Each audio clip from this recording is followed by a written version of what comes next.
It's the search. Yeah, the social search. Flying home. They break the verge from real estate to viral trends. Your online game, they'll help it mend. Good morning, everybody. It is Social Surge with Fly and Mo. Make it Happy Tuesday. I'm Mo Regalado. Over there is Miss Fly Jamerson. And today, we're actually continuing a conversation that we had somewhat last week. Good morning, Holly Pennington. Thanks for joining us over on the gram. Good morning, Regalado Real Estate, also over on the gram. And what we're doing is we are chit-chatting about earned media, particularly print media. And the title of our show is Print Media Isn't Dead, You're Just Buying It Wrong. It's not, and you want to know what? It's not even like that it's risen from the dead. This is not a resurrection. This is not a resurrection. Nope. It never died. We've just all been looking over here on the internet. Correct. Correctamundo. Not only that, so one of the things that I find fascinating, particularly when you work in marketing, is that a lot of people don't look at different avenues to purchase advertising, right? They don't look at those ad dollars and how far their ad dollars can go. So you and I got into the conversation. I was talking about how in a past life I was a media buyer for a company, and I actually learned a lot doing that. I was told, "Hey, you're going to be media buying," and I was like, "Okay, what's that?" Hi. Did you really it was just like you showed up to work one day and then they were like, "This is actually what you're going to be doing"? It was an additional, they added it onto my normal social media stuff. They're like, since I became the face of the company inadvertently because I started doing lives when Facebook Lives came out, and so then I started doing the media buying, and it's not that much of a challenge. It's just you have to be able to negotiate, and you have to know that you can negotiate, and that's the biggest challenge. That's the biggest issue that most people have, is they don't know. Like, you're talking to a sales rep, right? They want to make a deal, they want to make a sale, so they're willing to actually work with you and get you what you want. So on today's show, what we're doing was we're talking about why print media is still pretty valuable. I think a lot of people don't actually look at it well enough, or they don't even think about it, right?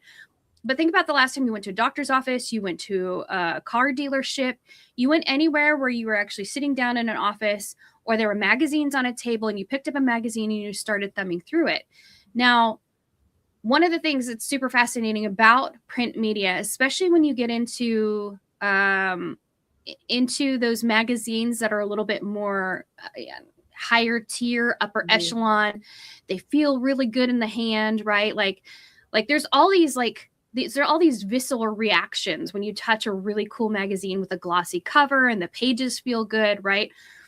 They know their target market so freaking well. Like, the demographics that you can get if you talk to somebody who works in the magazine industry, like print media at anywhere, they will know who their target market is, how much money they make, right? How many kids are at home, what kind of cars they drive, how many houses they have. That's the kind of information that you need if you want, I'm already going off on a tangent already. I love us. I'll make a note for my tangent recap. My tangent log didn't watch. Your TLDR. So if you were in investment sales and you were interested in reaching people like this, part of your marketing budget should absolutely be putting a quarter-page ad in a magazine, right? Magazines statistically have longer shelf life. What does that mean? Well, shelf life. It's 2017, 2018, it was 18 months? I don't know what the time is right now, but it's 18 months to 3 years was the shelf life of a magazine ad. How many times did that magazine get touched by people? And they happen to be flipping through, and it's all about brand recognition, right? And top of mind awareness. So one of the other cool things about magazine advertising or any kind of print media advertising, and it's not just being in front of your target audience. The other thing that you have to think about is that they have email lists. and they have beautifully segmented email lists. They really do. And you want to be on those email lists. So you can always ask for value add. What is value add? 1, getting on those emails. 2, maybe being promoted on their website, because magazines also have websites. They're not going to put everything, especially the kind of the, I don't want to say upper crust, but that's like all that's coming to mind, right? Is like these higher end, very fancy schmancy magazines, they are going to have websites, but they're not going to have all of their information on there, right? That's not in their best interest. If they're smart and they're selling advertising on their website, then yes, absolutely, there's going to be some stuff on there, but it's not going to be everything that's available in the magazine. And that's the whole point, is that they have, what do I want to say?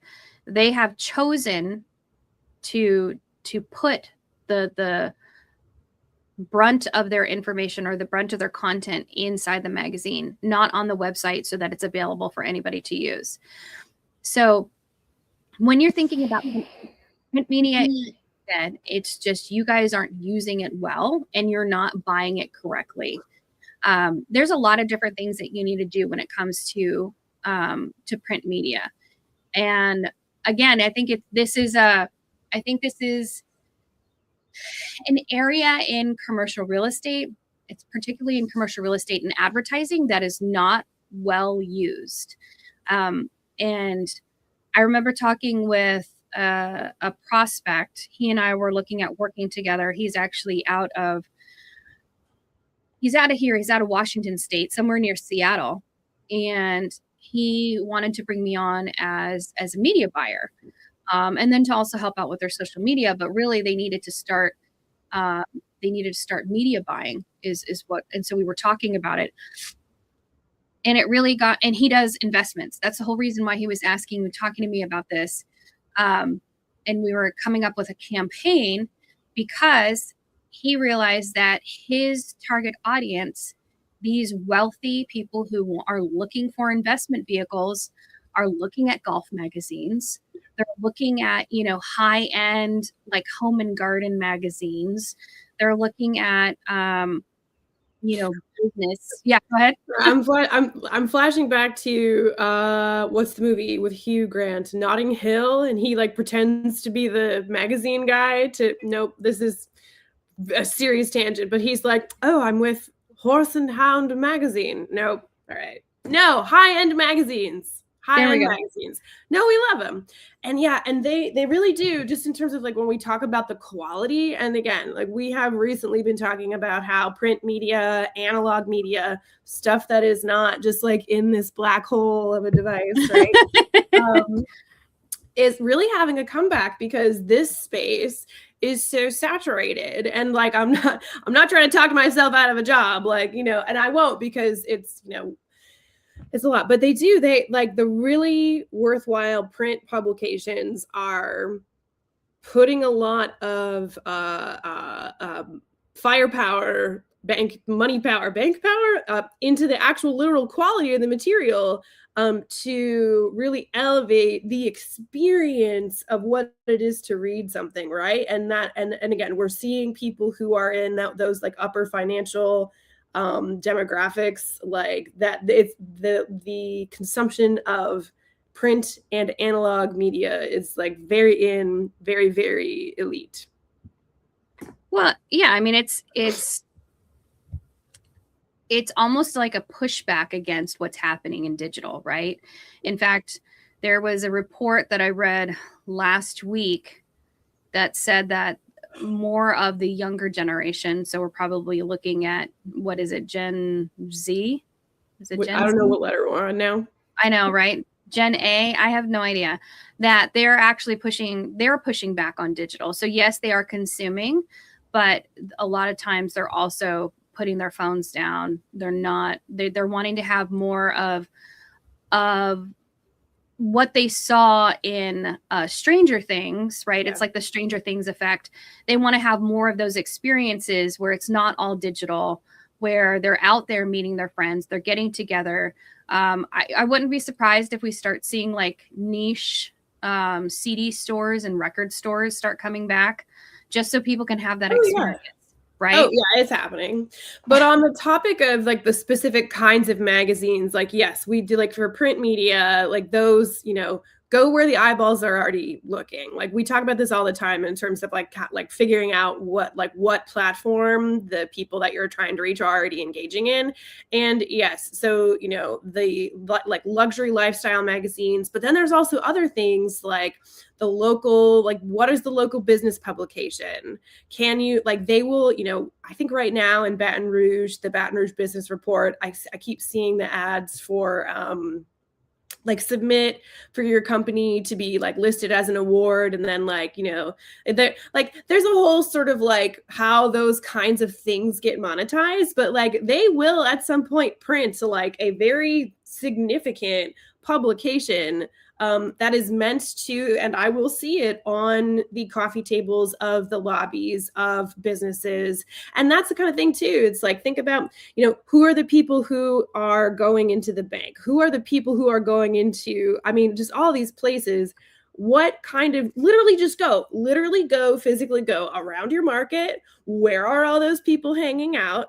Go and sit in the lobby, like, you know, fake that you have an appointment. I don't care. Like, go, like, get some actual research. What are the magazines? Who's publishing them? Go talk to them. And like, you can do it. This is not rocket science. But okay, hold on. We have some friends that we're not seeing any of the comments show up here on StreamYard, which is ridiculous. Yes. Alan Buchanan, good morning. Dwayne Burris, good morning. DB, we're so happy to see you. Marcy Moneypenny's in the house. Danielle Sprouse is here too. My goodness. Nothing. I see zero comments here. Thanks, StreamYard. Yeah, I know. We have zero comments. So but thank you, Franz. Thank you. But I do. Okay, so it's not rocket science. However, I am really curious, and so instead of derailing me, re-rail me. That's also sort of strange. Sorry to the X crowd for making you laugh. What do you mean? So you keep saying people aren't using it well. CRE people are not using print media well. What are those specific things that they are doing or missing? And how should they actually be approaching this? So, I mean, we know that commercial real estate is relationship driven. It's not impulse driven. When you are either investing in space or right? Like, it's not. And so decision makers are still reading those publications. They're attending events tied to print brands. And they still value the credibility signal that being in a magazine gives them. I mean, look at, not to say that it was like such a fabulous thing, but look at what happened, and not what happened with Bob, but when Bob got featured in the New York Times for the NACL Map Room, you cannot buy that type of exposure. We can look at being on Owning Manhattan for all of our friends who are on Owning Manhattan. You can't buy that because it's too cost prohibitive. But when we look at magazines, when we look at something like where you can put an ad in, and it has to be well done. I'm not talking about something that you're going to put on social media, right?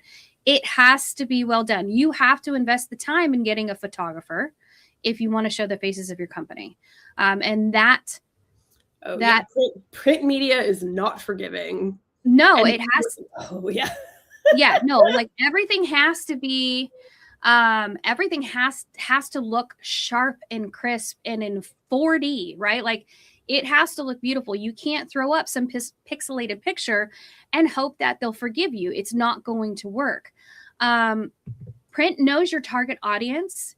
Yes, the ticket size, obviously, for what you guys have, if you're selling buildings or if you're looking for people to invest with you, that's a large ticket item, correct? Like it's not small. And so these people that you're trying to get in front of, they have that kind of money, and they have that kind of, what's the word I'm looking for? I don't want to say excess because that's not right. But, you know, if you are doing 1031 exchanges, you know, maybe that's maybe being in a Golf Digest magazine would be a good place for you to be, because we know that golf is kind of like a higher level game, right? It takes more time, it takes more money. I mean, you want to get into all these country clubs, all this other stuff, yada yada yada. So I don't know if I answered your question, and I don't think I did, but why they're doing it wrong. One, the biggest issue is that they're not actually looking at print media for these magazines to actually see if it's an available medium to them, right? It's, I want immediate results. I want to be on social media. I want to do paid advertising. And they only look at the digital product. They're not looking at print media, which again is a huge miss. You have an entire market that is there, and the magazines already have the data. They already have that information for those people that you want to be in front of, right? If you wanted to be in front of a room of 100 investors that are making over $10 million a year, don't you think it would be wise to kind of like, oh, hey, maybe I should go step in this room, versus being on social media, and not to knock my beloved social media, right? Not to knock it, but you can get in front of 10,000 people that are making $10 a year, and they're never going to transact with you. It is such a narrow, focused, targeted medium, especially if you can get on the right platform, right? It's like, and that's, you know, so do some research around, you know, those things in the area. But then, you know, I would also look at who are the other businesses who are publishing their own thing too. Like there's a local place that is really more like luxury residential real estate, and they will like put out their own guide for like people who are looking to move to the area, like purchase a luxury home in the area. And so what they've put together, and it's really like a lead magnet, honestly, but it's sort of like, you know, here's a review of all like the 5-star restaurants and the best country clubs and like all the little boutiques where you can go shopping, and like, you know, and then wouldn't you love to be exactly in front of the people who are, you know, looking at buying multi-million-dollar properties, you know, as their second home, right? Find those people. I'm curious to the actual content of the print material, and if you have any advice about that, because like I'll tell you right now, I have a lot of real estate publications, and like the number one thing that I see people utilizing their massive, like it's this big of a page of advertising, is basically a property blast. And I don't love it, but yeah, right? Like we're both just like, whoa. Because because when you think, look, property blast type stuff can be really great because it does sort of show like, okay, look, here's the kind of listings that we've won. You know, this is the kind of stuff that these are the kind of buildings. I've got to do like the wanna buy a watch, like look at my buildings. Actually, would really love. Here's somebody's free video idea that you're never gonna do because I understand why, but also I'm mad about it. Trench coat, want to buy a building. Oh my God, we could get Bob to do that. Put me on a plane right now and I'll go film it. Like I'll do it today. I think we could get Bob to do that. I think we could get Bob to do it. Crack up. Yeah. Okay, but my point is this like tangent too long didn't watch. Like I do extract, like I can sort of reach into the work of being like, okay, what are some of the subtextual things that you might glean about a person from their property, like their property listing advertisement stuff. But to me, the property blast I don't know, like, I'm just curious to hear about what your advice is on per the actual content. Content, yes. Yeah. Well, first of all, you have to think about the visual, right? Visual is very important. And this all goes to art school. I was never in art school, but I worked with a lot of art students who were graphic designers. And there's the, the rule of 3. So it's like a triangle, and you either like point this way or you point up or you point down, but there's 3 points, and the main point should be at the top or in the middle or at whatever, you know what I'm saying, right? So it has to visually take you somewhere. And we actually do that and we do that for our clients too, but mostly because it's been ingrained in me to do it now. So I'm like, oh, there's something off about this. And it's because we all want the focus to be somewhere. So again, you have to think about, where's that focus? And then the next thing that you want to think about is, what are you trying to convey? So I actually helped a client put together a print ad not too long ago. And his company is not necessarily new. It's like a couple years old. They're doing a lot of business, but nobody really knows them. So what's your value proposition? So this is very simple. What's the value proposition? How many, you know, what have you been doing in the business so far? What do you promise to your clients? Or what is your, not necessarily a mission statement, because nobody's really reading that. But if you put bullet points, it works fabulous, right? And then again, another tagline down at the bottom. So you're reading top to bottom. The focal point is the three guys that are working in this business. You understand exactly what they do. It looks sharp. It looks clean. You understand, like, the company logo's on there. It's different if you're doing product, like if you're selling direct to consumer, right? Again, the three works however you have that triangle, but you know, you have your if you had it, you would have your product, what's new about the product, how people can get in touch with you, right? Whether it's your website, whether it's a phone number, an email, you got to put that information on that ad too. Now, that's kind of the big challenge, is that you have a lot of these smaller offices that don't have a full-time marketing department, right? They don't have a media buyer. They don't have a graphic designer. They don't have anybody in there. So they end up throwing shit together and they get shit response. And then they say, oh, this doesn't work. It doesn't work because you didn't understand what the hell you were doing. There's YouTube people. Use freaking YouTube to figure out how to put a magazine ad together if you don't have a marketing department. Like, there are resources out there that you could absolutely use for free that can help you put this stuff together. Real quick, I want to holler at James Milner, who's joining us over on the gram. And then Regalata Real Estate also said it's the feel and the visual that's bringing attention back to the audience. Yes. Like the magazine, like having that in your hand and touching it and actually getting to view it instead of, it's that feeling of, I can consume this at my own pace. Doesn't it feel just a little different? Like 100%. Like you're reading an article, but it's not like you're not trying to furiously, you know, scroll to get through it or whatever. Yeah, it's a totally different experience. I do also think, like, we have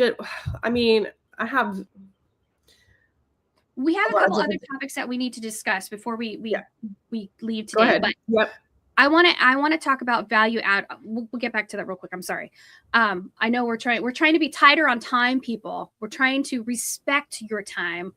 And okay, so value add. I'm all about the value add. So when I was media buying, I always wanted to get on email lists. I also wanted to, can we write a blog post for your website that has backlinks to us? Can we write an article that talks about the particular industry I was in, that talks about safety or talks about this or talks about, you know, what's happening in the industry.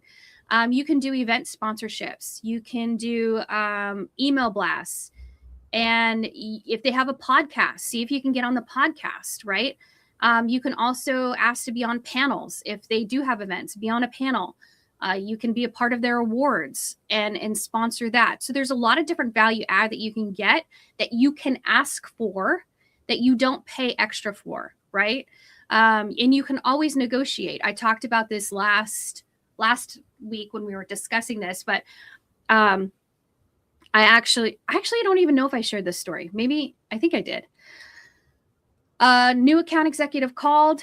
We were spending about $10,000. Was it $10,000 a month or $10,000 every 2 months? Because it was every 2 months that this magazine got published. I think it was every 2 months. But we were only on like a 6-month contract with them.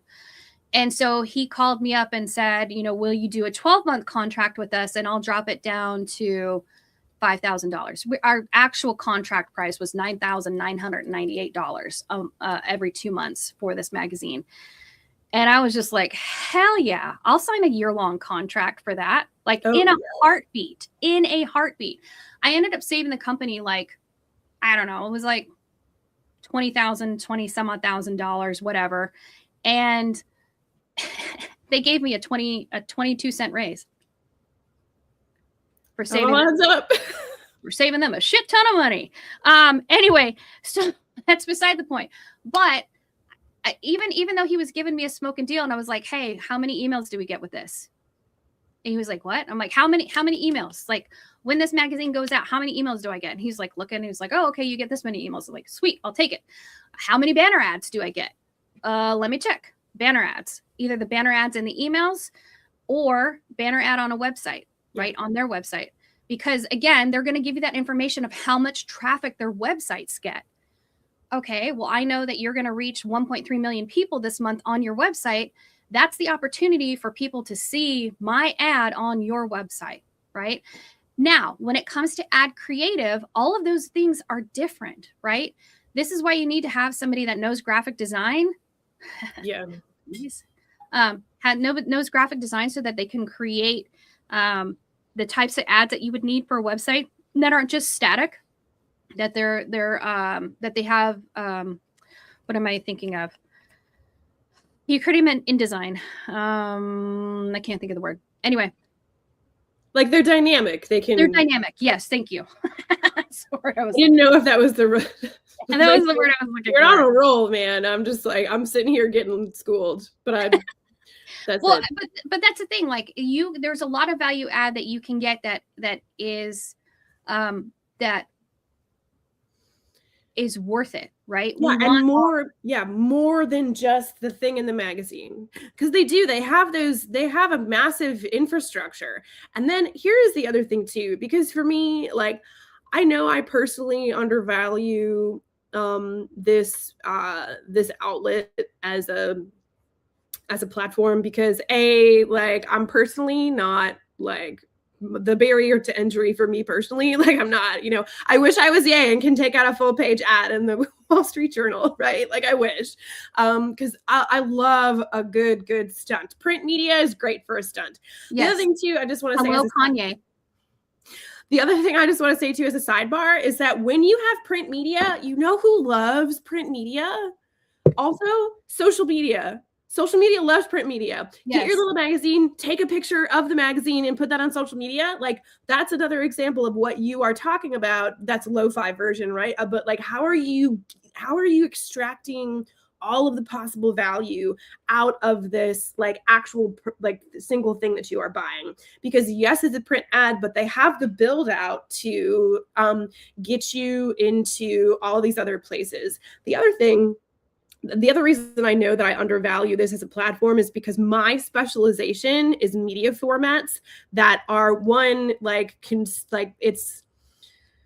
they're meant to be consumed in conversation. And with their nobody's leaving a comment on a print advertisement unless they draw a little mustache on somebody and put it back on the table, right? No, it is not a conversation, and that is not my area of expertise, right? I build, we and I are more focused on media that ends up in that kind of place.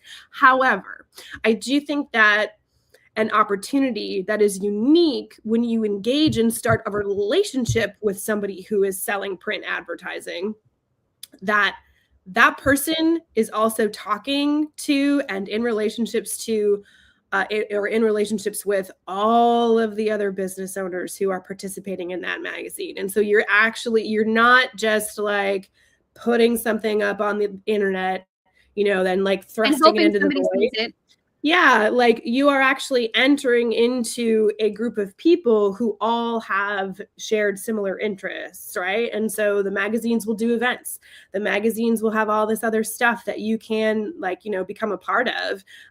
And I do not see enough brokers who are, making big moves online, actually using that and focusing back into the greater economy of their local market and the local marketing ecosystems, right? So print media is a way, you can also sort of if you plug in print media and social media and a more national digital strategy and a really hyper targeted local strategy, this is where we start to see things compound.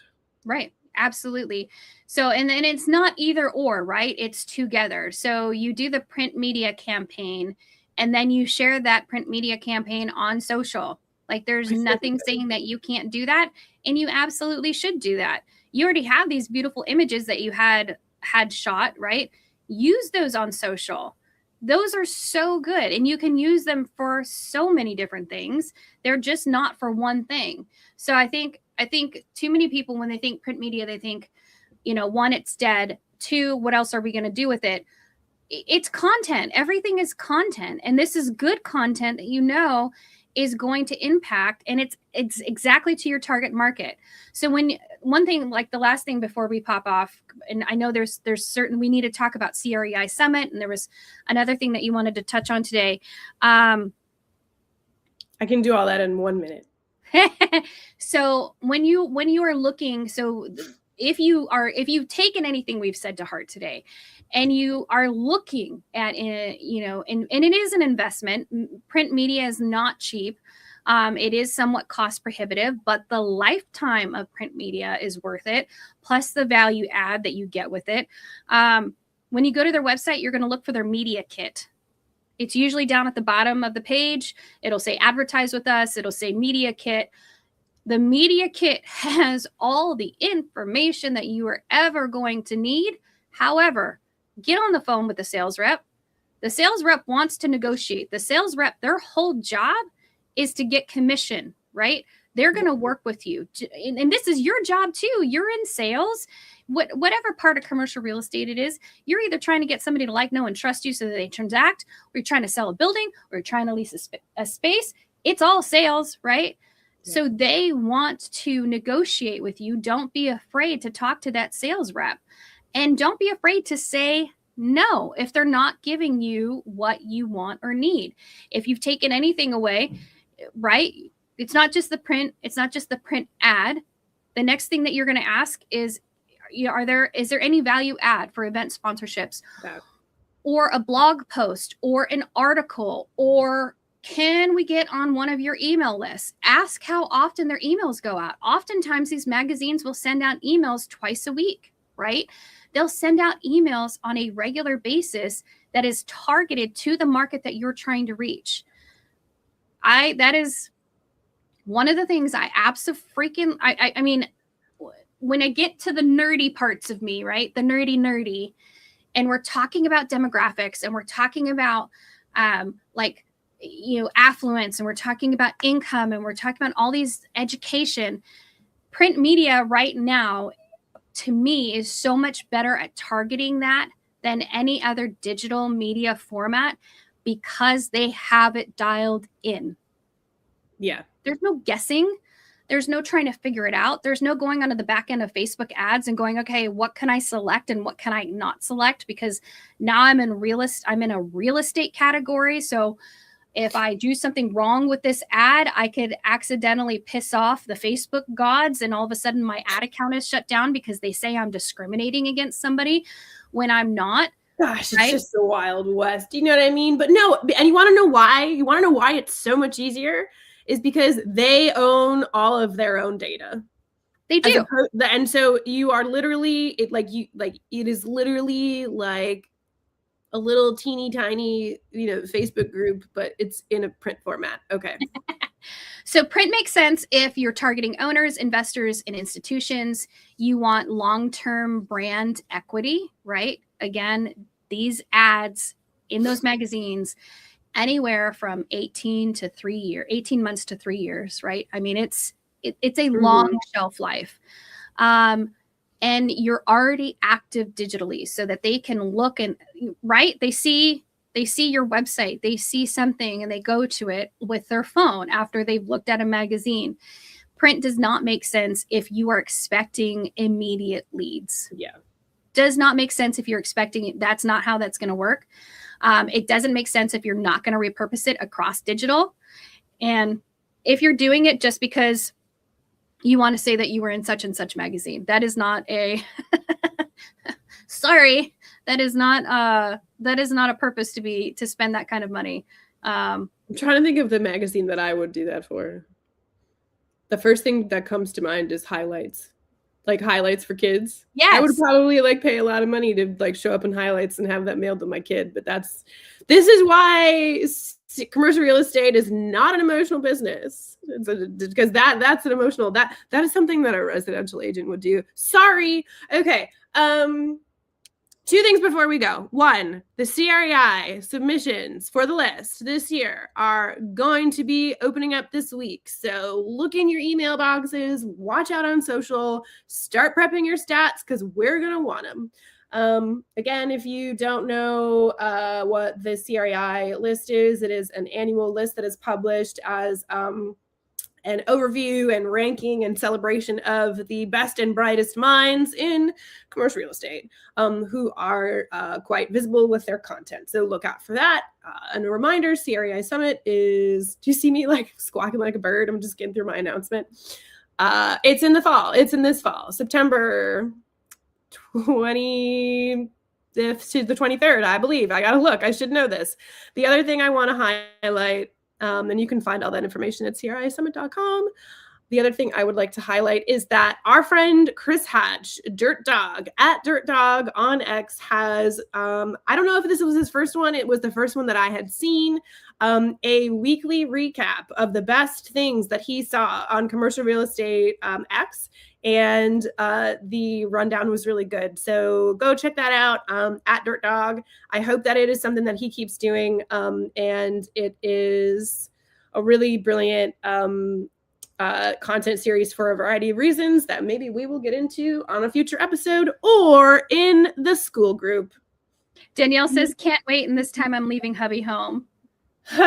Yeah, maybe that's good. Hope hubby is feeling better. Danielle, I hope he's doing well. Yeah. CREI Summit is a fabulous place for all of us to get together and learn new skills and network. What my favorite thing about CREI Summit is hearing about all the people who have connected finally in real life after being connected online. And then they start transacting with each other, which is even freaking better. Like, right? Like, I that's just my favorite thing about it is just like, hey, by the way, you know, I just want to let you know I met so-and-so at the summit and now we're doing a deal together. Just like, that's awesome.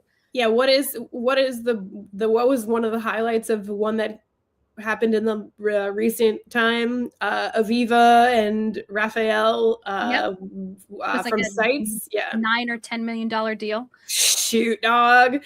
That's worth it right there. All right. We got to go. Okay. CREISummit.com. That's where you're going to go so that you can submit all of your stuff. The list will be up there where you can submit.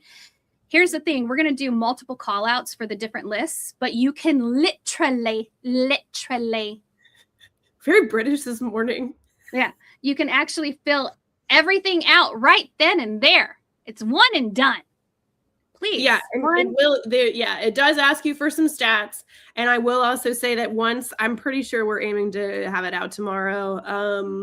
There's going to be a month. There's going to be 4 weeks to do it. February 28th is going to be the deadline. So if you are watching this, start getting your stats together because it will take a few minutes to actually fill it out. Yeah. And if you need help with that, of course, Fly and I are available. Just hit us up in DMs. It'll be like, this is what you need to do. This is where you need to go. This is where you find. Actually, that should be our next. Actually. That done. Signed off. Show set. Next show. Don't forget to join Fly or myself in the school group, Social Mastery VIP. We'd love to have you there. We're talking about all things marketing, social media, and just chit chat. And actually a lot of AI stuff in there lately, which has been a lot of fun. And you've got a lot of great AI stuff that you're learning in Topher's group too. So, All right, everybody, have a great rest of your week. And we will see you back here on Thursday. Bye.